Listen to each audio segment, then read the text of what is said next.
Hi student, today we discuss about new point in the first chapter, that is 1.4 museum. In the last lecture yesterday we see first in the living world, first point in this first topic, basic principle of life.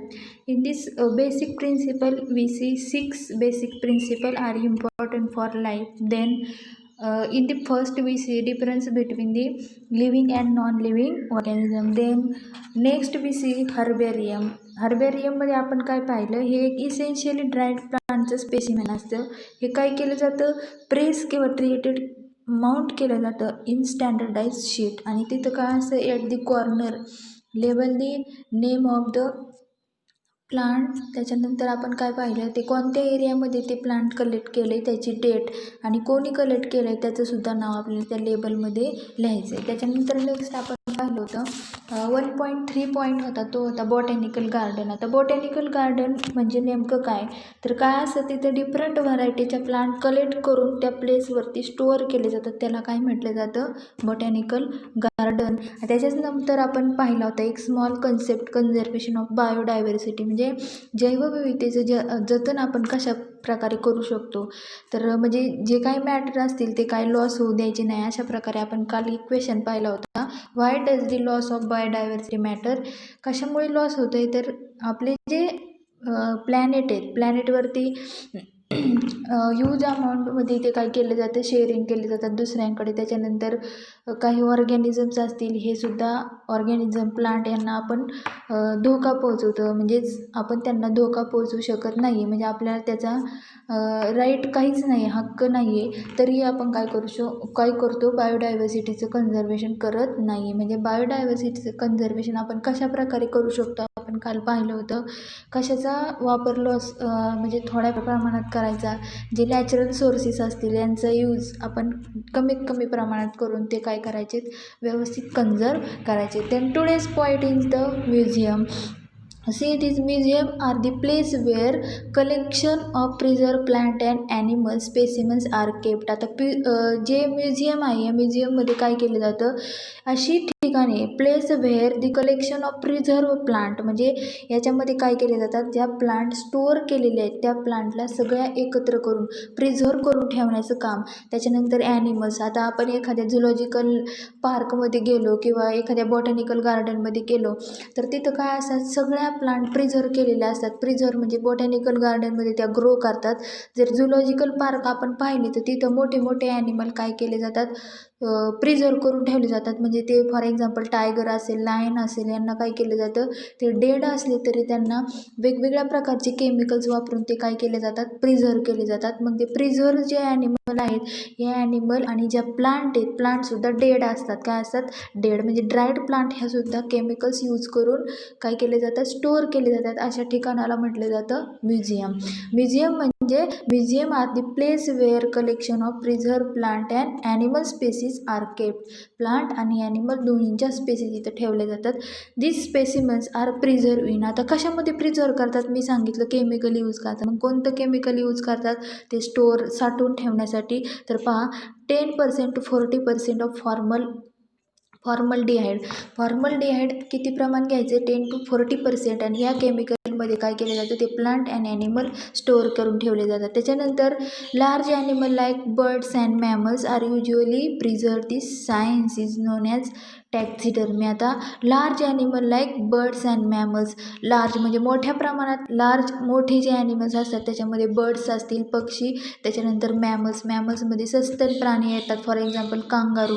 असे जे birds आणि mammals आहेत यांना काय केलं जातं, preserve in सायन्समध्ये ते काय केले जातात, स्टोअर करून ठेवले जातात. त्या प्रोसेसला म्हटलं जातं टॅक्झिडर्मी. मग वन कन्सेप्ट आपल्याला येऊ शकते MCQसाठी किंवा डेफिनेशन येऊ शकते, what is mean by taxidermy म्हणजे काय, large animal like birds and mammals are usually preserve. हे काय केले जातात, प्रिझर्व केले जातात, ते लार्ज असतात सायन्सच्या माध्यमातून. त्या प्रोसेसला म्हटलं जातं taxidermy. We can even find systematic collection of cells, skeleton of animals, insect boxes in museums. आता या म्युझियम्समध्ये आपण काय करू शकतो, टॅक्झिडर्मी नंतर आपण जे आपल्याला लागतं आहे म्हणजे एखाद्या झुलॉजिकल पार्टमध्ये गेलो मग आपल्याला एखाद्या ॲनिमलचं शेल्स लागते. काय लागतात? शेल्स. म्हणजे प्रॅक्टिकलसाठी आपण त्या झुलॉजिकल पार्कमधून वेगवेगळ्या प्रकारचे ॲनिमलचे काय करू शकतो? पार्ट आणू शकतो. Like shells. शेल्स म्हणजे त्यांचं आउटर कवरिंग असतं. त्याच्यानंतर स्केलेटन ऑफ ॲनिमल्स. आता शेल्समध्ये फॉर एक्झाम्पल जर आपण स्नेल पाहिली तर स्नेलच्या आउटर कवरिंगला काय असते? एक हार्ड असं शेल असतं. ते शेल्स. त्याच्यानंतर स्केलेटन ऑफ ॲनिमल्स. मग ॲनिमलचं स्केलेटन एक सांगाडा आपण तिथून आणू शकतो. फॉर एक्झाम्पल जसं ह्युमनचं काय असतं? सापळा म्हणतो ते सुद्धा आपण काय करू शकतो? या म्युझियममधून आणू शकतो. त्याच्यानंतर इन्सेक्ट बॉक्सेस इन म्युझियम्स.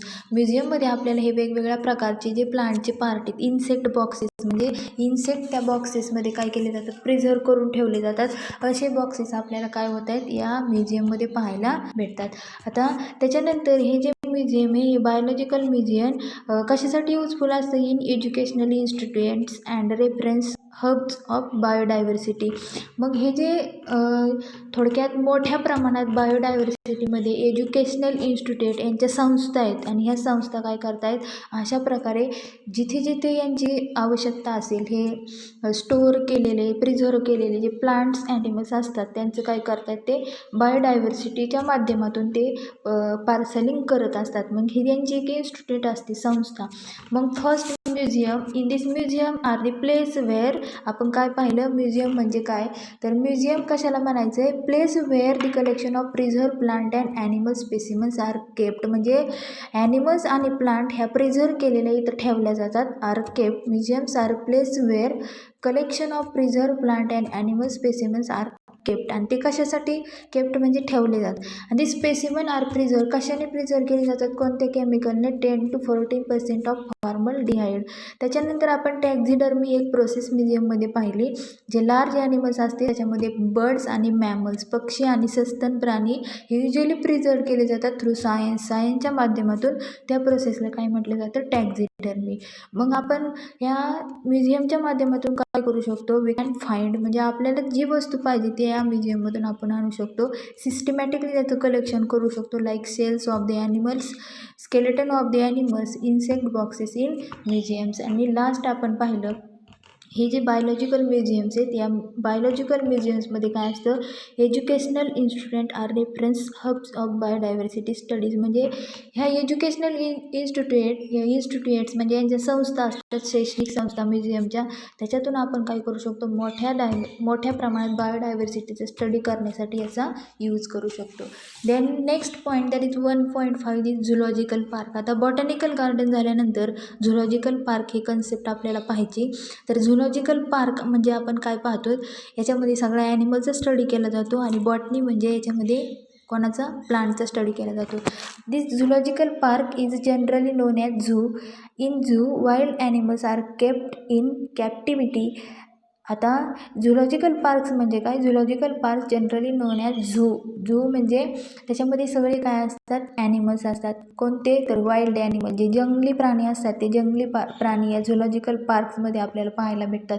म्हणजे जेव्हा आपण वेगवेगळ्या ठिकाणी गेल्यानंतर झुलॉजिकल पार्कला भेट देतो तेव्हा तिथे सगळे वाईल्ड ॲनिमल असतात लाईक टायगर, लायन्स.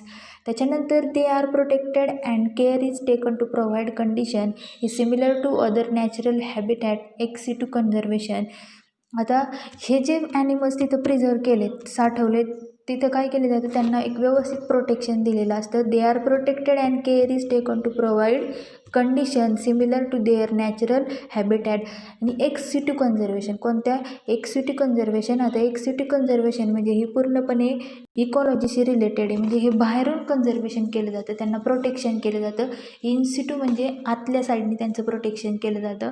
तर आपण सांगतोय हे जे ॲनिमल्स आहेत या झुलॉजिकल पार्कमध्ये वाईल्ड ॲनिमल्स आपल्याला पाहायला भेटतात. हे कसे? They are protected and care is taken to provide condition. म्हणजे आपण काय करतोय? त्यांना बाहेरून प्रोटेक्ट करतोय आणि provide condition is similar to natural habitat that is exotic conservation. म्हणजे नॅचरल हॅबिटॅट नैसर्गिक वास्तव्यामध्ये आपण त्यांचं काय करतोय? झुलॉजिकल पार्कमध्ये प्रोटेक्शन करत असतो. ते कोणत्या कन्झर्वेशनने? Exotic conservation.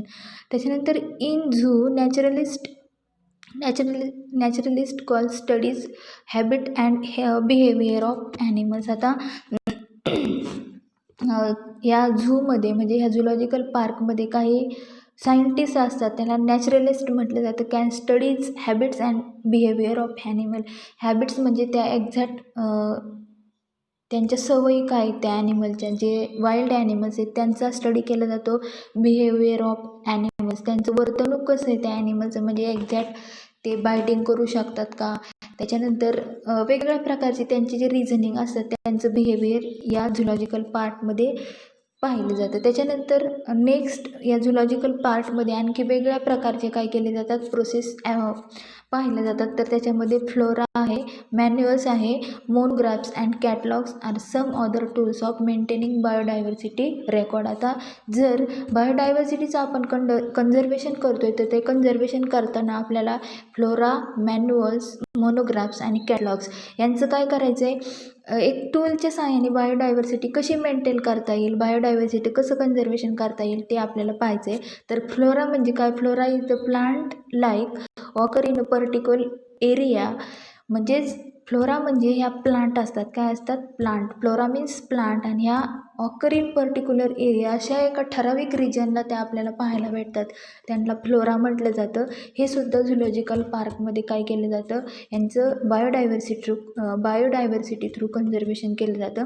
त्यांच्यानंतर monograph describe any one selected biological group. आता monograph describe any one selected biological group. आता बायोलॉजीचा जो ग्रुप आपण केला आहे त्याच्यामध्ये मोनोग्राफ म्हणजे काय, जो ग्रुप आपण ॲनिमलचा केला आहे त्याच्यातला एकच सिलेक्ट करायचा, any one of biological group. म्हणजे monograph describe any one selected biological group. त्याच्यानंतर आपण सांगतोय मॅन्युअल्स म्हणजे काय, information of all animal species in zoo, त्याला काय म्हणायचं आहे, मॅन्युअल्स म्हणायचं आहे. मोनोग्राफ म्हणजे आपण काय सांगितलं, describe any one selected biological group, म्हणजे आपण जे ॲनिमल स्पेसीज काय केल्या त्यांचा इन्फॉर्मेशन घेतली, त्यातला एनी वन काय करायचं आहे, ॲनिमल सिलेक्ट करायचं आहे. Various manuals provide information keys about identification species in zoological parks.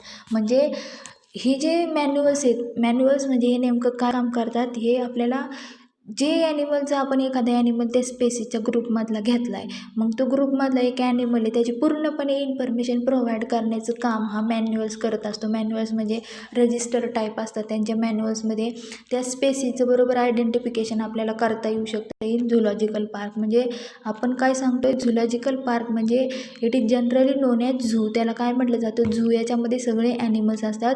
In zoo wild animals are kept in captivity. म्हणजे ह्या झुलॉजिकल पार्कमध्ये फक्त वाईल्ड ॲनिमल्स आपल्याला पाहायला भेटतात, जंगली प्राणी, आणि हे काय केले जातात, प्रोटेक्ट केले जातात. They are protected and care is taken provide condition is similar to natural habitat in ex situ conservation. म्हणजे जे वाईल्ड ॲनिमल आहेत त्यांची केअर घेतली जाते, त्यांना प्रोटेक्शन केलं जातं, केअर म्हणजे काळजी घेतली जाते, त्यांना प्रोटेक्ट केलं जातं, आउटर कव्हरिंग केलं जातं, आणि provide condition similar to natural habitat. म्हणजे झुलॉजिकल पार्कमध्ये जे आपण ॲनिमल ठेवलेत त्यांना अशी एक सुटेबल कंडिशन तयार करतात की ते नॅचरल हॅबिटेट्सची मिळते जुळते राहू शकतात इकॉलॉजिकली. म्हणजे it match to natural habitat, नैसर्गिक वातावरणाशी नैसर्गिक वास्तव्याशी ती काय होऊ शकतात, मॅच होऊ शकतात.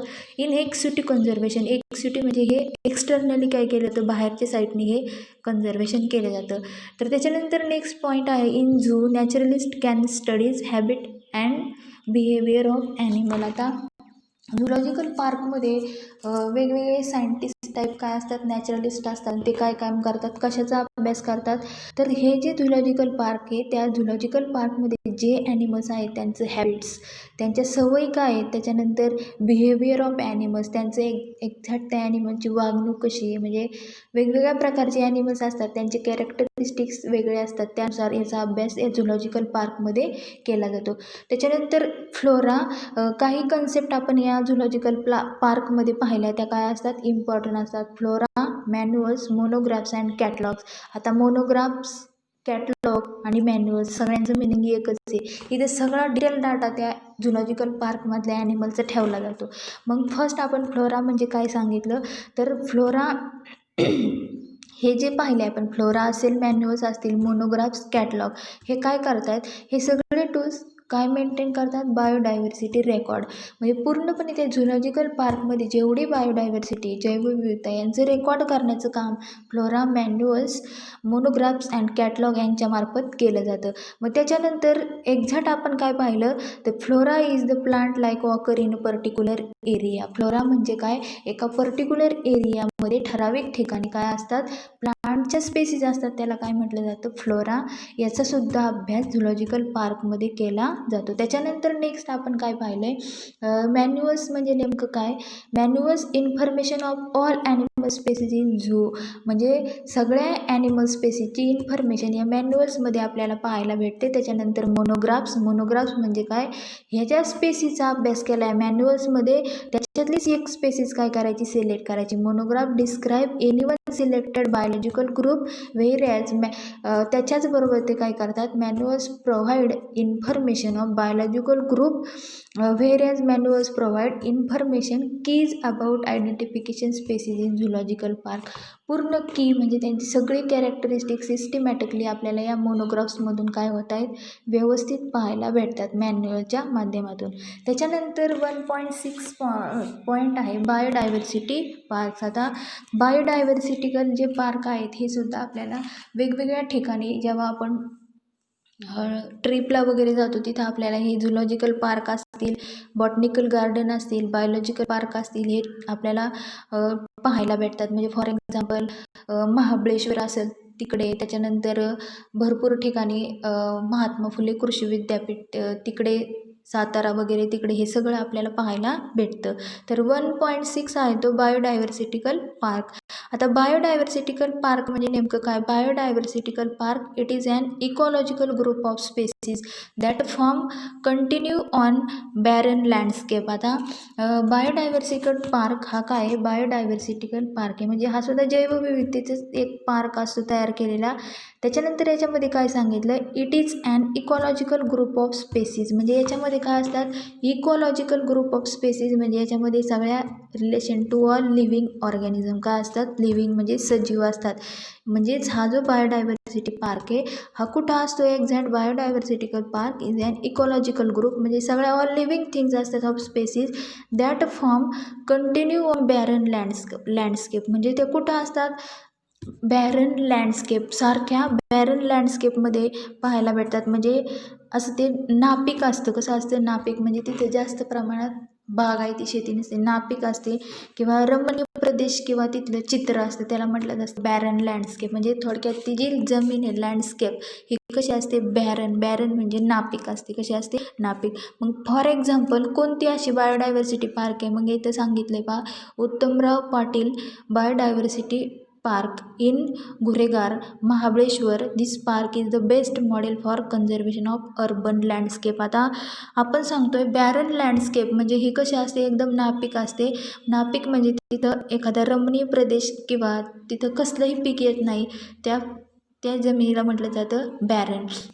मग अशी काही आहेत बायोडायव्हर्सिटिकल पार्क वेगवेगळ्या रिजनवर तर आपल्याला पाहायला भेटतात. तर अर्बन लँडस्केप म्हणजे शहरी भागामध्ये हे जे लँडस्केप आपल्याला शहरी भागातल्या जिथं हे बायोडायव्हर्सिटिकल पार्क आहेत तिथं आपल्याला सांगितले. For example Uttamrao Patil biodiversity park in Guregar. त्याच्यानंतर Mahabaleshwar. This park is the best model for conservation for in urban landscape. म्हणजे हे जे पार्क आहेत बेस्ट मॉडेल आहे बायोडायव्हर्सिटीचं कन्झर्वेशन करण्यासाठी. हे कुठं असतात, अर्बन लँडस्केप शहरी भागावरती हे प्रेझेंट असतात. त्याच्यानंतर हे जे बायोडायव्हर्सिटिकल पार्क आहे हे काय करतात, it helps to understanding the inter relation between organism and also study of biodiversity. म्हणजे हे जे बायोडायव्हर्सिटिकल पार्क आहेत हे कशासाठी हेल्पफुल असतात, it helps to understanding the inter relation between two organism and also study of biodiversity. म्हणजे आपण सांगतोय बायोडायव्हर्सिटीमध्ये ऑल लिव्हिंग ऑर्गॅनिझम असतात.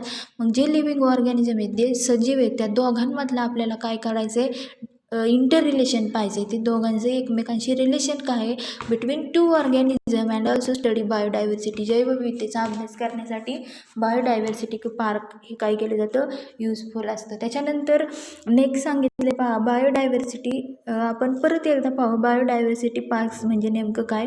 तर असे हे पार्क असतात काय, इकॉलॉजिकली त्या स्पेसीसचे ग्रुप केले जातात that form in continue to barren landscape. Barren लँडस्केपवरती आपल्याला पाहायला भेटते, म्हणजे ती नापीक जमीन असते. त्याच्यानंतर अर्बन लँडस्केप्समध्ये सुद्धा आपल्याला बायोडायव्हर्सिटी पार्क पाहता येतात. त्याच्यामध्ये फर्स्ट आहे तो महाबळेश्वर. त्याच्यानंतर Uttamrao Patil biodiversity park in Guregar. इथं हे अर्बन लँडस्केप आहेत. तर हे बायोडायव्हर्सिटिकल पार्क कशासाठी हेल्पफुल असतात?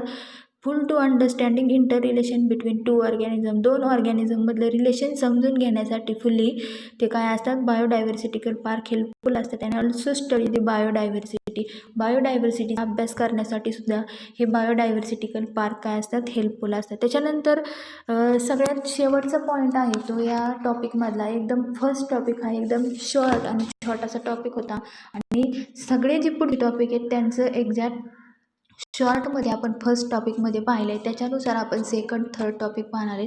तर सगळ्यात लास्टचा पॉईंट आहे या टॉपिकमधला तो 1.7 इज की. तर की हे नेमकं काय? Is a टॅक्झॉनॉमिकल use. टॅक्झॉनॉमिकली हे काय केलं जातं? यूज केलं जातं for classification of plants and animals and the statement in key called lead normally keys are analytically in nature. आता जर आपण पाहिलं ही जी की आहे, ही की कशासाठी यूज केली जाते? की म्हणजे एक असा फॉर्मॅट असतो. फॉर्मॅट म्हणजे समजा एक ॲनिमल आपण घेतला, तो ॲनिमलचा रिजन, मग ती स्पेसीस, त्याची सब स्पेसीस, त्याचे जीनस वगैरे, त्याचं सायंटिफिक नेम, कॉमन नेम, हे सगळं आपल्याला त्या कीमध्ये पाहायला भेटतं. त्याला म्हटलं जातं टॅक्झॉनॉमी.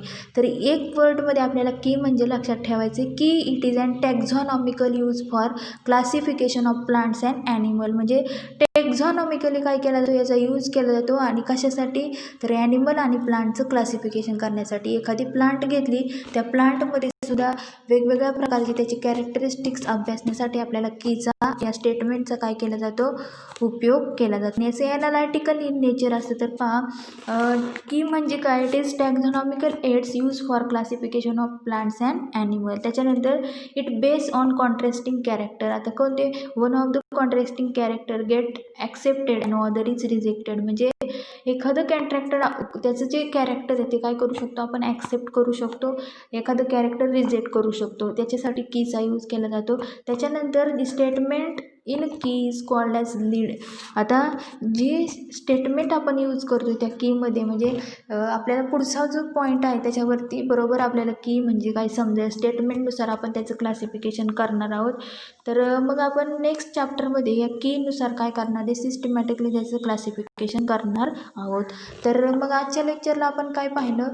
तर 1.4 पॉईंट पाहिला, तो म्युझियम पाहिला. म्युझियममध्ये काय केलं जातं? जे प्लांट अँड ॲनिमल प्रिझर्व केले ते व्यवस्थित प्रिझर्व केले जातात. स्टोअर केले ते प्रिझर्व केले जातात.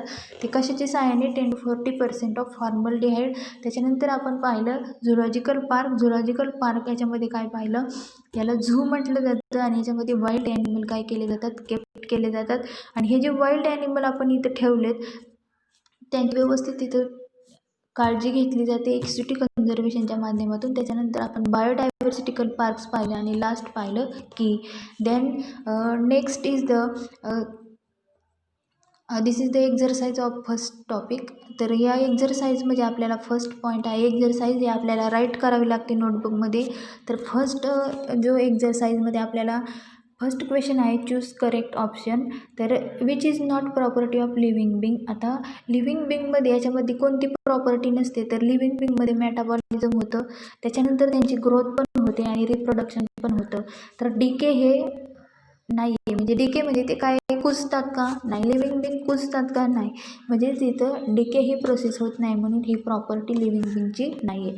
त्याच्यानंतर सेकंड आपल्याला विचारले पहा, a particular plant is strictly seasonal plant which one of the following is best suited if it is to be studied in the laboratory. म्हणजे आपण खाली दिलेल्या प्लांटमध्ये स्ट्रिक्टली सीझनल प्लांट काय करू शकतो? Which one of the following is best suited if it is studied in laboratory. लॅबोरेटरीमध्ये study करण्यासाठी कोणत्या प्लांटचा आपण यूज करू शकतो? तर म्युझियम आहे, बॉटनिकल गार्डन आहे, फ्लावर एक्झिबिशन सांगितले. तर मग आपण हर्बेरियममध्ये इथं ड्रायड प्लांटचा आपण लॅबोरेटरीमध्ये काय करू शकतो? स्टडी करू शकतो. त्याच्यानंतर थर्ड MCQ सांगितलं आहे, a group of students found 2 cockroaches in the classroom and they had debate whether they are alive or dead, which life property will help them to do so. आता याच्यामध्ये metabolism, growth आणि reproduction हे सगळे living बींगचे आहेत, परंतु इथे cockroaches आलेले आहे आपल्याला. तर हे काय करतायत, debate weather they are alive, म्हणजे त्या हवामानामध्ये ते काय राहणार आहेत, अलाइव राहणार आहेत. Which life property will help to them to so. ही सगळी प्रोसेस लाईव्ह राहण्यासाठी त्यांना कोणती प्रॉपर्टी खाली दिलेली, तर इरिटेबिलिटी ही प्रॉपर्टी काय असते, हेल्पफुल असते. त्याच्यानंतर नेक्स्ट ह्याच्यामध्ये क्वेश्चन सांगितला आहे, distinguish between botanical gardens and zoological park and biodiversity park with reference to characteristics. आता आपल्याला इथं या क्वेश्चनमध्ये त्यांचा डिस्टिंग्विश करायचं आहे. काय करायचं आहे, यांचा डिफरन्स लिहायचा आहे. जे आपण मागच्या पॉईंटमध्ये पाहिलं, झुलॉजिकल पार्क आणि बायोडायव्हर्सिटी पार्क यांचं काय करायचं आहे, आपल्याला ही एक्झरसाइज राईट करायची. आणि त्याच्यानंतर इथं जे मी क्वेश्चन दिलेले आहेत, how can we study the number of organism, what is important function of herbarium and difference between botanical garden and zoological park. हे 3 क्वेश्चन आणि MCQ हे सगळे आपल्याला एक्झरसाइजमध्ये राईट करायचे. त्याच्यानंतर एक्झॅक्ट एवढेच क्वेश्चन आपण याच्यामध्ये राईट करू शकतो. त्याच्यानंतर हा आपला टॉपिक पूर्ण संपलेला आहे. नेक्स्ट लेक्चरला आपण नवीन सेकंड नंबरचा जो टॉपिक आहे तो स्टार्ट करणार आहोत. तो आहे सिस्टमॅटिक्स ऑफ लिव्हिंग ऑर्गॅनिझम. त्याच्यामध्ये आपण हा जो टॉपिक आहे हा उद्याच्या लेक्चरला पाहणार आहोत. So today we stop here, remaining part we see tomorrow.